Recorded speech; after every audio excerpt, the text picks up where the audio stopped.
It's day 2 of Battlefield Hardline, and Luton is back into the game. Hello. It's more Hardline. I can't do accents.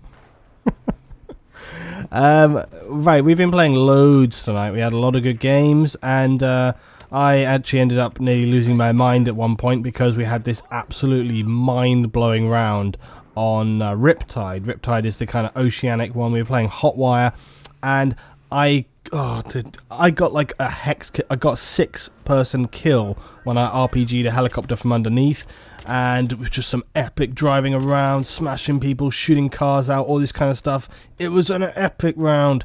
Got a really awesome KD, and then didn't record. And I was just like,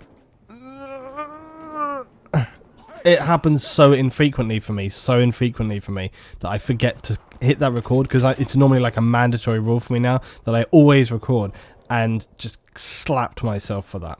So, anyway, let's get back into things, hey? So, first of all, right, and as you can see right here, we're playing on Dust Bowl. We've seen this before. We're playing Conquest Large. We were just having some real good games tonight. We were doing Hotwire and Conquest, and overall it played out really good. It's only me and Dylan. We've only got a 2-person team going on here. We don't even have a whole squad. Having a whole squad is going to make a big difference. And this kind of streak that I go on right now is pretty awesome, because I end up having to actually change my weapon out 3 times because I just run out of ammo.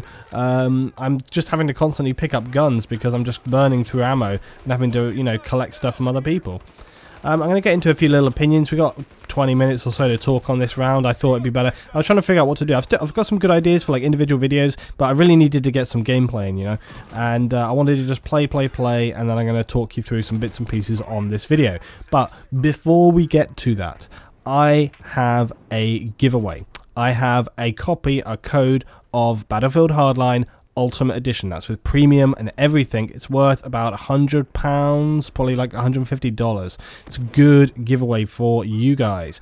Now, my question to you, now as you guys know, my question always is based on people that have been here for a long time on the channel, subscribers who know me, who know things about the channel, rather than just, hey, drop a comment below, because I think that's kind of bullshit and it doesn't really reward anyone. It's a kind of cheap cop-out, and I just kind of dislike that. So yeah, my question is going to be, what are Luton's 3 battlefield tenets? I have done a couple of videos about this in the past. It's the rules by which you should play Battlefield. 1, 2, and 3. I've mentioned it on a video before. I've done specific videos about it before. My 3 main Battlefield tenets. Okay, now here's the thing. Please do not post in the comments below. If you post the answer or what you even think is the answer in the comments below, you'll be automatically disqualified, and I will remove you. I remove that comment. If you continue to post, I will get you a ban, okay? Because that is not the whole point of this. If you want to apply, if you want to give me your answer, go to the About tab, send me a message via YouTube, not please my business email, because I will ignore that and delete that. Send it via the About tab, and send an actual message through to me. I will read and check them through them all, and then tomorrow, the day after this video has gone up, okay, so it's going to be Friday, I think.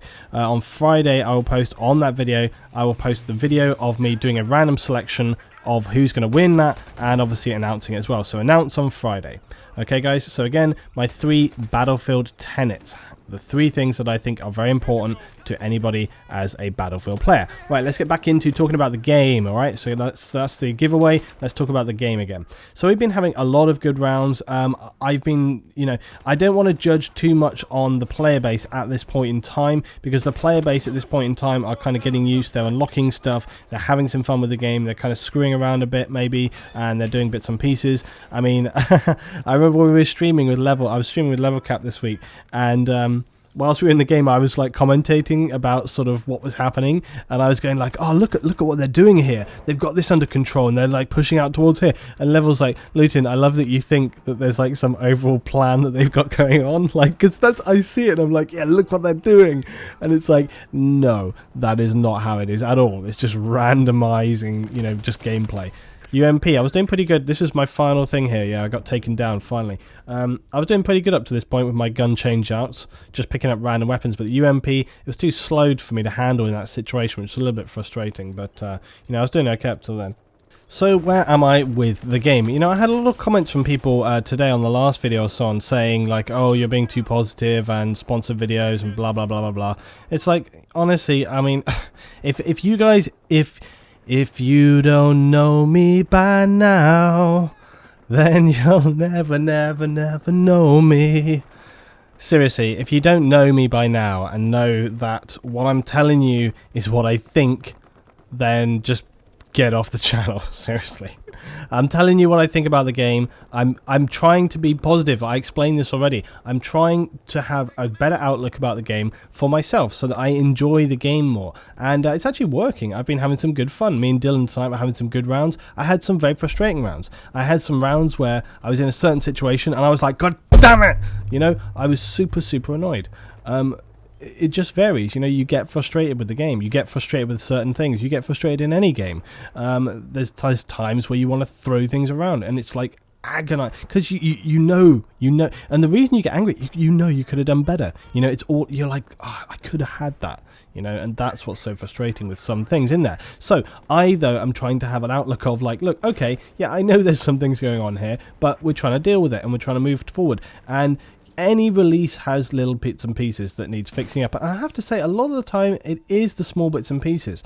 I mean, the destruction that I spoke about, I mean, look at this, like on Hardline, on Dust Bar, I mean, right now there's not so many situations. I've got to tell you, the motel, I feel like they should have made that motel destructible, but I know that they said they didn't want to make the motel destructible because they wanted it to be like a feature piece in the middle of the map, and therefore they didn't want it to be just leveled to the floor. I think they could have got around that by sort of doing some level of destruction there. But, you know, there's been moments where there was like 5-6 guys in there and you just want to RPG it, or you want an M320 in there, you know, and it's a bit annoying when you can't do that. So it's still a little bit of a downer, but overall pretty good, right?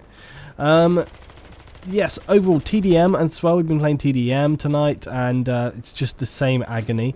I actually I sent a message through to Thad Sasser. He's the lead multiplayer designer on Hardline, and I said to him, dude, I've got a few bits and pieces of feedback I want to give you. I said, can I just send those straight through to you? He was like, yeah, no problem. And I said, the TDM spawns, I said, I'm absolutely certain you're aware of this, but I just want to highlight that this is ridiculous at the moment. It makes the game almost unplayable in some respect.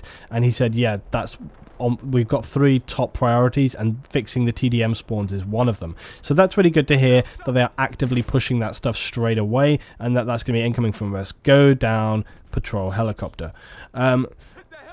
Yeah, and so, okay, let me tell you about some of my moments, okay? I've got a good video, I think, coming up probably towards the end of this week, maybe the start of the weekend. I just thought I'd have, like, some Hardline best bits, because I've had so many epic little moments so far where there's just been epic things going down.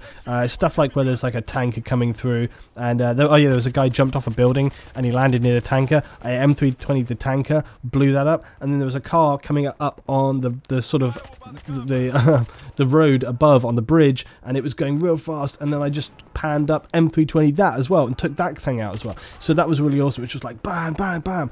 I've had some epic, like, massive kills, RPGing vehicles and stuff like this as well. Oh, okay. Here's one thing though that we have to speak about, and this needs to change. This needs to be addressed. The RPGs and the loadout stuff that you can get from the sedans. I know Level Cap spoke about this on his video already, but seriously, it is a problem. It is a huge problem. It is a huge problem on Hotwire. Being able to just grab an RPG straight out of the trunk of your car, it's RPG warfare. And it is only the beginning. If they do not make some kind of adjustment for this now, it's going to be hell on earth. It's almost funny, but not funny at all. It basically means that, like, you know, of course, everyone could take, like, an engineer in previous battlefields, right? And they could have multiple missiles and stuff. But here's the thing. Because all of the vehicles are much more lightweight, they're much more kind of, they don't really have a lot of armor, because the RPG is so powerful, it's a one-hit kill on pretty much everything. And especially in Hotwire, you're really targeting a lot of vehicles moving around. And not to mention the fact that because a lot of the vehicles are kind of transport, and because they encourage that, you know, like, hanging out hanging out of the vehicle. So you're often cruising around with like 4 guys, 5 guys, whatever. You got a lot of people on that vehicle. So therefore, when you take an RPG hit, it's not like in Battlefield before where you might lose 1 or 2 guys. You're often regularly losing like 4 or 5 people when that RPG hits and takes you out. And when that's happening repeatedly, it gets a little insane, you know. And so that is something that is going to need to change. It's just too powerful. It's too powerful to be able to get multiple RPGs. To be honest, they should have just been left as pickups. I don't really understand why they felt the need. Oh, that was annoying. That damn G18. I change up in a minute for another reason. You'll see this G18. G18C is a beast in close quarters. I feel a little contentious about that being actually on the professional class. Just because of how powerful it was. I actually said this back at an event as well. I gave feedback on that, and I said I was not a big fan of the G18 just because of how powerful it is. You can just literally like wreck people with that gun. I think I actually do later on as well. I come in to a small room 2-on-2, and there's some guys in there. But anyway, one thing I want to point out yet again, like as I said yesterday, something that's a really good sign for me is that despite the fact, and this is just from my personal opinion, something that's a really good sign. I was hoping to get a double roadkill here and it didn't work out, and I think I'd die, but never mind. Yeah. Oh, okay. Oh, I sort of died. Okay, that's fine. Something that is a good sign for me. Tonight especially, I've been like up and down. I've had like games and modes and rounds where I've been like, oh my god, this is so much fun, and then right down the next time I'm like, oh my god, it's the worst thing ever. And it's the community. It comes back down to the players. I mean, this round here was really awesome. I had a few situations on this round where things were just not going my way a little bit, and I was a bit frustrated. But overall, me and Dylan got to the end of the round, and we were like, hey, yeah, this was a pretty damn good round. You know, it's pretty balanced overall. Look at the ticket count. It's not too insane. This was 64 player as well. 64 player on the larger maps does keep it going. It means that you kind of have enough people around all the time to keep it interesting. You can push and pull off of the bases. I think actually 64, like for the first time on many of these larger maps, you know, because I'm normally not a big fan of 64, but I think 64 on some of these maps is almost necessary. Hotwire as well, 64 can really be necessary because, you know, there's a lot of times people get kind of caught up in dealing with a certain area of a map, like a building, a feature building, you know, and you end up with like 10, 15 guys all kind of fighting in that one building, and then they sort of lose track of what else is actually happening, which is kind of important because you're trying to focus on hotwire stuff, you're trying to focus on getting those vehicles down, and you really don't want to get stuck in one building for a significant amount of time. So having a larger player count on these maps, like with the 64, is actually a really good thing. I like having the 32. I left this little clip in here because I wanted to showcase this. This is something that's pretty annoying. Vehicles can get stuck very, very easily on some of these rocks and things. It's usually, I have to say, down to people's careless driving, but you can actually smash the vehicles out in the same way that you can push boats and stuff back on. And Dylan manages to like reverse this back out, and we dislodge it out of here. But as you can see, when people crash vehicles in a classic manner, they don't really make a lot of effort to actually try and, you know, get it out of there or destroy it. They just leave it in situ, and leaving your command point back is actually a really bad thing because this is a massive. This is basically like the Amtrak. It will spawn. It's pretty heavily armored. People can shoot out, and enables you to like spawn guys off of here. I was going to go for that kill, well, no, I got shot in the back. So there we go. A lot of people have asked me about the netcode, which is DICE and EA's most hated term. But the netcode, yeah. Overall, I've been finding it's pretty good. Yeah, it's on par definitely with the beta and the updates they made with that. That's one really good thing. Because there's a few things that in, like, for example, the Battlefield 4 CDE don't seem to have really been continued across, which was frustrating because we really... Oh, this was annoying. Actually, this is great. That's a good example. This is one thing that I found quite irritating, is that when you go to, for example, pick up another person's kit, or you go to pick up a missile, or so on and so on, sometimes it seems to take like a second to pick it up. It's not just like you go near and go click and it's there. It seems to take a moment to kind of, or it's a very specific, you know, distance you have to be away from it to grab it or something. So it's not, sometimes I'm kind of like, oh, I'm sure that's probably just something I will learn and get used to tweaking, but right now it's a little irritating. Like sometimes I'm like, oh, what is this? Where is the area where I need to be able to pick things up from? And you could see that, like, it took me such a moment to be able to find that rocket launcher right there that another guy just ran past, and he obviously knows exactly what he's doing and grabbed it. So that's kind of a bit of an insane thing. I didn't really anticipate that would be something that was a problem for me, but apparently it is. So there we go.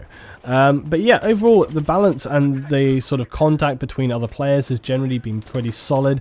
I felt a lot of the time that, like, what I'm aiming at is what I'm getting, you know. So like when I'm looking at targets, I feel like when I fire across at you, I'm going to get that kill, and that's a positive feeling. Again, you get that with sniping, and you get that with other bits and pieces, long range assault rifle kills and things like this. So overall, yeah, it's felt pretty decent on that aspect.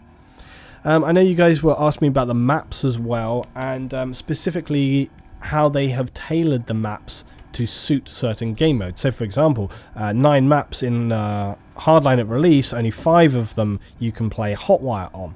Now, initially when I saw that, I was kind of not outraged, but I was a bit annoyed. I was just like, what the crap? You know, that's stupid. You know, I was like, people are going to get so bored because they won't have enough, you know, bits and pieces to do. But actually, when you stop and think about it a little bit more, it's actually arguably not a bad thing. Because for the longest time in Battlefield 4, people were talking about tailoring maps specifically to game modes, you know? And I think that's really what they have done in Hardline. They have tailored certain maps to Hotwire. They have tailored certain maps to, like, Rescue and stuff like this. You know, they have focused it down, and Blood Money, you know. They have focused it down so that the best things work in the best situations. And it actually is true. That's how it works. The maps that you do Hotwire on seem to function for that purpose, and the other ones just frankly wouldn't be suitable at all. Think of something like the Block. You know, it's way too close quarters. There isn't enough else around there. So overall, yeah, map design has been good. It's been very enjoyable. One thing that we did sort of mention when I was talking to the guys was speaking specifically about the Block. It's obviously that really intense close quarter environment, and there's sort of reasonable amount of destruction on there, and it's overall very good, furious map. However, when we were speaking, we're like, do you know, it would have been really awesome if this map was just like 4 times its size. If you just had like sort of quad of here's one block, here's another, here's another, here's another. That would have been great. I think that would have been a really interesting gameplay dynamic, pushing across maybe those center roads, you know, the little alleyways going between the blocks. That would have been an interesting dynamic. I think personally I would have preferred to have seen that than just the kind of street methodology that they have going on there right now. So yeah, that's fine.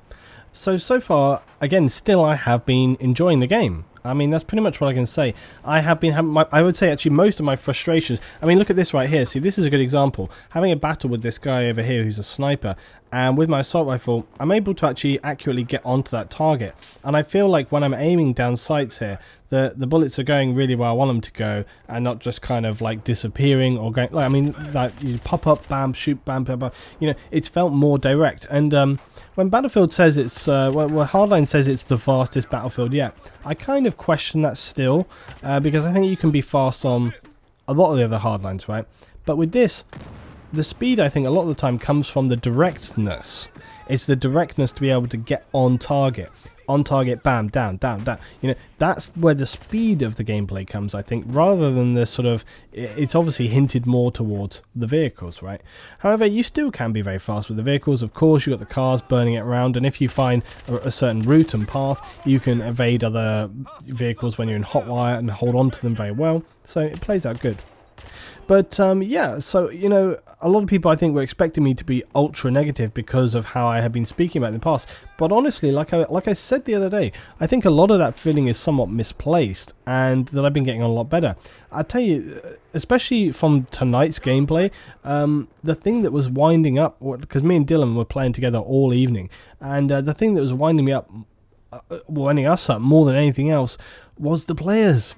And I said this before, it's like there's a lot of frustrating little quirks here and there. There's a lot of, you know, little niggles that kind of are just like, it's just frustrating. There's even like the odd graphical error. There's like little bits going on there as well.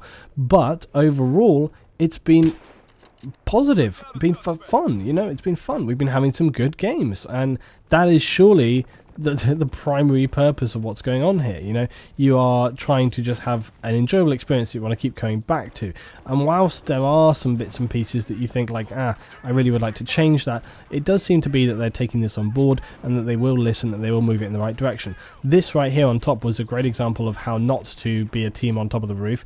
And, you know, they were just basically around the doors and the windows and stuff. And so every time I was trying to move, they were just kind of bumping into each other. And it just means that you can't move so fluidly around. So if you're ever in those kind of situations where you're on top of the roof, find your own space. Don't block everything up for everyone else, because it means that's usually when you die. So despite the kind of fragmented randomness of some of the game modes that we've been on, overall it's played out pretty well. Like I say, I mean, played most of the game modes at this point, and Crosshair, you know, a little contentious. Rescue mode plays out well, although it does tend to end up being just a kill fest, because it's not so much that that's what people are focusing for, it's just that on rescue mode it's not so often. I was trying to see if I could actually snipe, and I wasn't trying to hit the pilot here, I was just trying to hit the heli, and it's trying to sort of get that lead on it. I'm not like massively practiced with the sniper rifle, as you know, but I can get some hits when I need to with it, so it's all moving in the right direction. I thought actually with this game, snipers might actually be a little bit more viable than they had been before, because it's so infantry centric, and there's often a lot of objectives around that you can kind of focus on as snipe. Not to mention the fact that the way that they balance things now with stuff like the G18 means that you are like a force to be reckoned with, even in the close quarters, without having to obviously change up your entire kit to carbines and other bits and pieces when you're not really a sniper then. So yeah, that's been a positive thing as well. But I think overall I kind of want to just sort of finish towards here now by saying this, that I think a lot of people are having issues on my previous video and just in general with they're coming to terms with the fact that I am not sort of hating the game, or that I'm speaking in a kind of positive nature about the game. And here's the thing, it's like, you know, like I said, if you really don't think that I'm telling you the truth, then just, you know, suck it up and believe it. But I mean, I realised that, you know, being frustrated and annoyed about everything all the time, it just means that it's spoiling opportunities for me to actually have an enjoyable period of time. And, you know, it's just the way it is. So I've been playing with my guys, we've been trying to sort of think about how we want to play and get on, and just, I mean, this here, like G18, ownage, bam, see how fast that kills. It's absolute wreckage, that gun. I love the hell out of it. It's true, it is refreshing to have something different, and this is the thing that, like, you know, when I've spoken to developers before, in many situations I have said this before, one of the hardest things for them when they're making a series is to change it up enough that people like the change, but not so much that it alienates the audience. Now, have they done it with Hardline? I think we'll have to wait and see, but personally, the more I play and the more I give it a chance, the more I seem to enjoy elements of it. And that's really positive. That's a good thing. That's what they obviously wanted in the first place. That's what they wanted to go towards. So I think I saw lots of people saying, won't consider this game, not going to buy, blah, blah, blah. I'd say give it a chance, because I have given it a chance, and despite all of my bitterness and all of my cynicism, it's actually paid off in some respects, not in others. In some others there's still problems to be had, and as I say, I'm mentioning those problems to other people. We're trying to move things in the right direction. We're trying to, I think everybody is trying to give feedback and hope that we can fix some of the elements that are there right now, which I'm sure they will do, because they're listening to everyone. And one of the things I guess that, you know, we have been focusing on as we've been playing through the last couple of days is obviously the weapons, because you are unlocking weapons, you're focusing, you're trying to make your choice about what you want next. Now it's fair to say that there are a few weapons right now which I think could use a tweak. I don't think I would necessarily say that they're OP, which some people are banding around, but I just think that they are very powerful, and you know, they want the weapons to have specific characteristics in this game. That's part of the reason there's so few of them, because they wanted to focus on having more specific characteristics that actually feel good and true, and sort of, you know, really represent the way that gun is. So when you think of a gun, you think of how it handles, how it feels, and so on and so on. You know what that is going to be for you. And I say overall that's been pretty damn good, but there are a couple of bits and pieces like the K10. A lot of people talking about the K10. It does seem a little OP. The ACR, obviously a lot of people using the ACR straight out of the gate because they've got it in packs and so on and so on, and again, so many people are complaining about that, except the fact that it's just the literal reason is just that everyone has it because they were unlocking previously. So it's not a big deal. But none of that stuff is a huge deal. And I think overall, the weapons and the way that they have altered some of them, like changing up to make pistols a little bit more prominent, a bit more relevant, it's been a really good thing. So thanks for watching today, guys. I hope this has been a useful overview of my second time in. We're going to be getting into a lot more specific videos towards the end of this week and the weekend. Don't forget the giveaway. Be sure to send me your answers. Go to the About Me page, send me a message. Thanks so much, guys, for watching. Drop a rating, please, below and a comment, and I will see you next time for some more Battlefield Hardline.